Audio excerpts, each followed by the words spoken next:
I'm Ingrid Compton, Chair of New York Diakonia Steering Committee. And I'm Paul Block, Executive Director of New York Diakonia. We're here at Trinity Lutheran Church in Queens, New York, where Diakonia first began. Ingrid, lately it's come to our attention that a lot of people are confused about just exactly what Diakonia is. And so we have decided to go into the streets of our synod to see exactly what people know about Diakonia. And our first stop, the crossroads of the world. Times Square! Sir, what is Diakonia?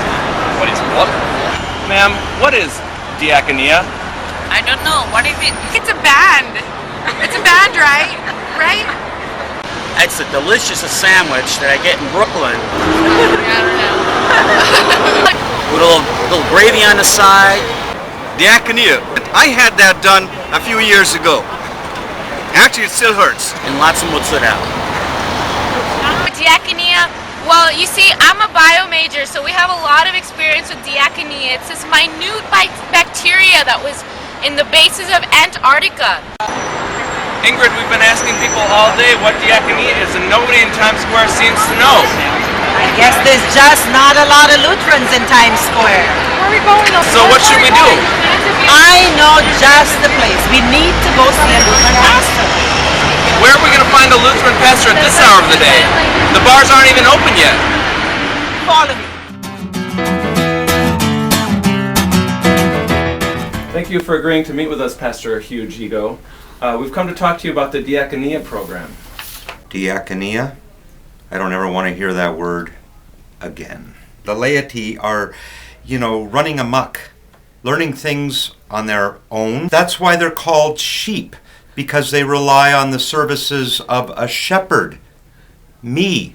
But didn't Martin Luther work tirelessly to translate the Bible so that the sheep can understand it in their language? She's one of them. She's filled with thoughts and ideas.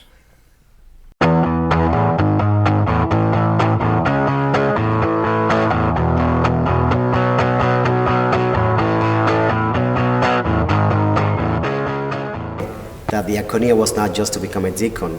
That was a program to continue your faith, your journey, to learn how to deal with the church, how to read the Bible, to discuss the Bible.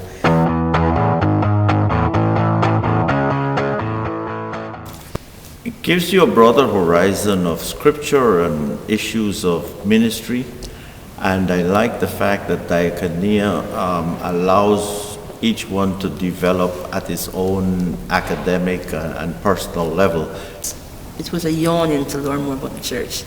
From what the first inception I got there, so much to know about, I need to know much more.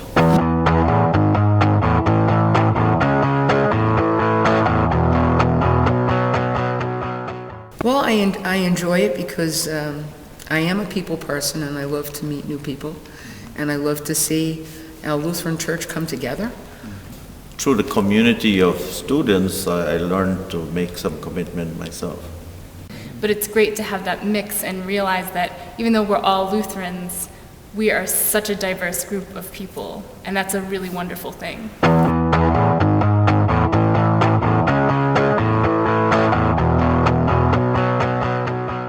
Well, I'm very involved in my church, so I'm an assistant minister, and I do many other ministries, so that had helped me to understand. I started to feel a calling and see myself doing more in my congregation. It requires me, or it's motivating me to get deeper into ministry in my congregation.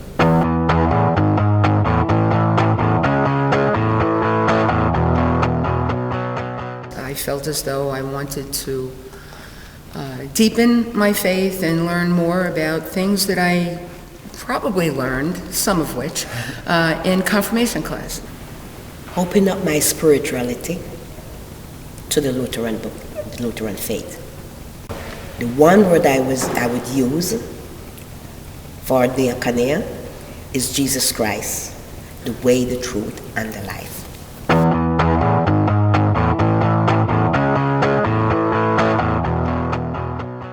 saw as a parish pastor that almost 40 of my members there ended up going into Diakonia, and it was incredibly transformative for the congregation to have a large number of lay members go into a deeper study and learning about the faith, and to see them be on fire.